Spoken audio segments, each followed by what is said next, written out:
Petit sujet à aborder un petit peu en urgence, parce que la violence qu'on appelle en général racaille est un sujet central dans la campagne actuelle et qu'il entraîne de grosses confusions. Avant tout, à préciser, je ne fais pas partie de la mouvance anti-racaille, qui est clairement identitaire et où on trouve des gens qui partagent précisément en grande partie les idées de ceux qu'ils désignent comme racaille, on y reviendra.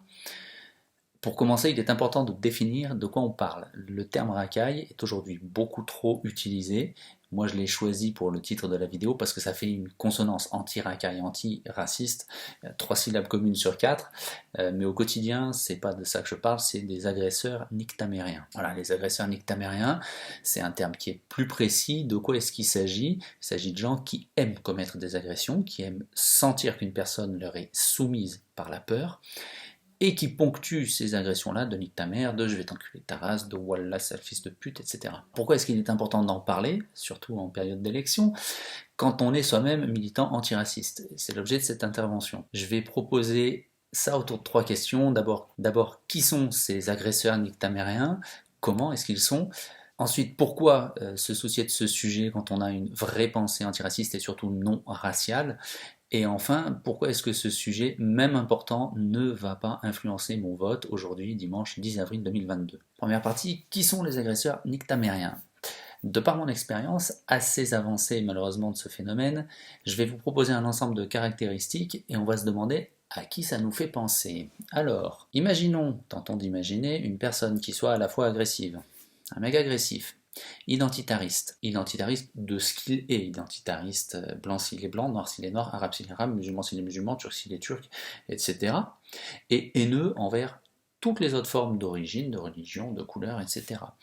Quelqu'un qui serait antisémite, quelqu'un qui serait sexiste et ou misogyne, qui aurait une mentalité de possession sur les femmes de son origine, c'est-à-dire que si une femme de sa couleur ou de sa religion sort avec quelqu'un d'ailleurs, ça le traumatise, voire il peut devenir violent juste à cause de ça, une mentalité de droit sur les sœurs, hein, si sa sœur a 17 ans, elle a le malheur d'avoir un ou plusieurs amants, ben, il va lui taper dessus, voilà. Il est homophobe, il a la haine de toute forme de fantaisie, il a la haine envers les faibles, il a le culte de la violence, et puis il a le culte des armes. Voilà, qui est-ce qu'on obtient? On obtient d'une part l'agresseur nictamérien, et puis on obtient le skinhead facho. Voilà, ces deux personnages, on les connaît depuis des décennies, on les associe pas souvent alors qu'en fait ils ont un niveau de copulation des idées absolument extraordinaire. Sauf que l'un des deux, on le qualifie habituellement de facho, et l'autre, on le qualifie habituellement de jeune. Voilà, je vous avais dit qu'on y reviendrait, la même mentalité de haine, de mépris, de possession sur les femmes, culte de la violence, des armes et tout ça. Rien que ça devrait suffire pour qu'en tant qu'antiraciste, on se préoccupe du souci de la violence nictamérienne. On a comparé les skinheads fachos et les nictamériens, et on a vu que leur fond idéologique était très similaires. Maintenant, il y a quand même des différences majeures. Et l'une de ces différences, c'est la suivante. Je connais 2 personnes qui m'ont dit qu'une autre personne qu'ils connaissaient avait été agressée par des skins identitaires. Ça fait 2 en comptant les gens, non pas que je connais, mais les gens qui connaissent quelqu'un que je connais. Alors que tous les gens que je connais ont déjà été agressés X fois par des agresseurs nictamériens. Et ça concerne des gens de toutes les religions, de toutes les origines et de toutes les couleurs. Et notamment, et c'est important de le noter, tous les gens que je connais qui ont grandi à l'étranger et qui sont arrivés adultes en France, qu'ils arrivent d'Europe centrale, d'Afrique, d'Asie, d'Amérique latine, tous ont déjà été agressés, presque tous, agressés par des nictamériens. Ça permet tout de suite de dire aux 2 tendances qui ne comprennent rien à ce phénomène, les identitaires d'un côté qui croient que la violence racaille est avant tout un racisme anti-blanc, anti-France. Non, c'est pas le cas. Et les paternalistes ou gauchistes qui croient que se plaindre de cette violence quotidienne, c'est de la complainte contre les Noirs et les Arabes, dans les 2 cas, la réponse elle est claire.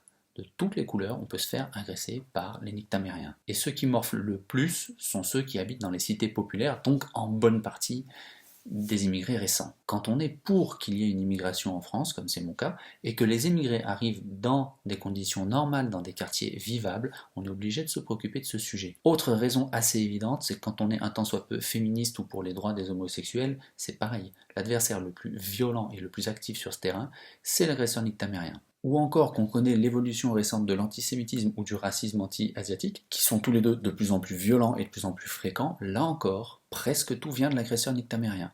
Le skinhead facho non plus, il n'aime pas les juifs, il n'aime pas les asiatiques, mais il génère beaucoup moins d'agressions physiques. Enfin, troisième raison cruciale de combattre la violence nictamérienne, la politique. Et aujourd'hui, ça nous concerne particulièrement.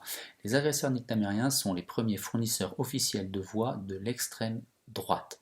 Une bonne partie de la gauche ne voit dans l'extrême droite, dans les électeurs de l'extrême droite, que des fascistes. C'est facile d'analyser comme ça. Quand on leur fait observer que le Front National est devenu depuis 35 ans le premier parti ouvrier de France, ils n'ont pas d'explication. Aujourd'hui, de plus en plus de fonctionnaires des services sociaux, de plus en plus d'infirmières, de plus en plus de pompiers, de plus en plus de métiers qui sont voués à aider autrui, donc ça paraît pas logique, votent pour l'extrême droite. Mais aussi de plus en plus de femmes, de plus en plus d'étrangers, de plus en plus de noirs et d'arabes votent pour le Front National, de plus en plus d'homosexuels. Pourquoi? Concrètement, quand le FN a fait son immense passage de 1%, moins de 1%, à 15% en 5 ans, dans la première moitié des années 80, c'est précisément quand le phénomène de la violence gratuite nictamérienne est apparu. Et depuis, ça continue. Si tant de catégories comme les homosexuels, les immigrés, notamment noirs, arabes, asiatiques, turcs, slaves, etc., votent de plus en plus pour l'extrême droite, c'est à cause principalement de la violence nictamérienne. Donc, en tant que militant antiraciste et féministe, il faut se saisir de ce sujet. Et en l'occurrence, moi qui suis insulté par certains antiracistes juste à cause de ce sujet, juste parce que je l'aborde, je vais vous dire pourquoi, malgré tout ce que je viens de développer, je ne vais pas voter en fonction du thème de la sécurité et de la violence racaille. Pourquoi est-ce que je ne vais pas voter en fonction de ce sujet? Deux raisons majeures. Petit 1, aucun parti n'aborde ce sujet avec réalisme et sans dérive. À gauche, en gros, soit on n'en parle pas, soit on reproche à une partie de la droite d'en parler, et on en fait un sujet facho, facile. À droite, soit on n'en parle pas, soit on fait un lien direct avec le sujet de l'immigration. Ça semble presque systématique.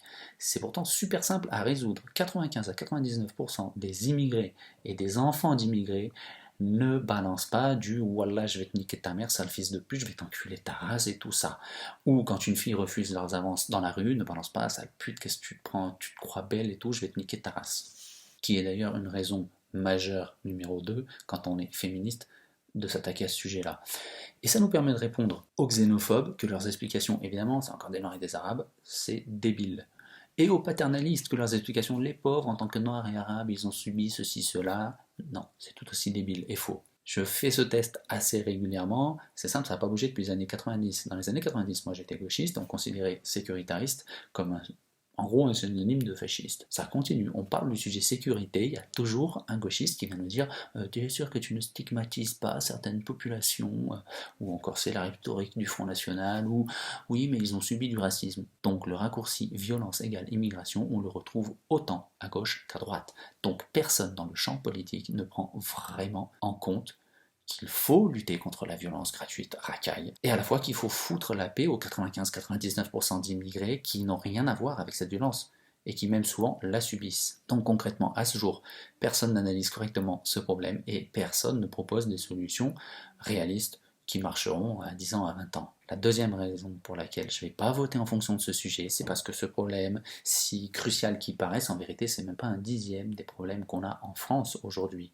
Les énormes problèmes qui ont déjà largement commencé et qui entraînent notre dérive économique, sociale, culturelle, humaine, c'est la chute vertigineuse de notre niveau d'instruction et donc d'intelligence, c'est la chute de notre niveau d'éducation à l'intérieur des familles, c'est l'effondrement de notre solidarité sociale, de nos liens sociaux, c'est l'effritement de nos institutions et aussi du respect envers ces institutions, c'est la médiocrité du monde politique et des hauts fonctionnaires, c'est l'effondrement de la biodiversité, et notamment des abeilles et des autres pollinisateurs, c'est l'individualisme consommateur, c'est la fuite des cerveaux vers des pays un petit peu plus dynamiques. Si on devient un peuple qui ne sait même plus écrire correctement sa langue, qui ne sait pas danser ses propres danses traditionnelles, qui ne sait plus aimer et cultiver sa nature, qui ne sait plus connaître son propre voisin de palier, ou encore réfléchir librement face à un nouvel épisode comme l'épisode du Covid, mais qui sait seulement consommer,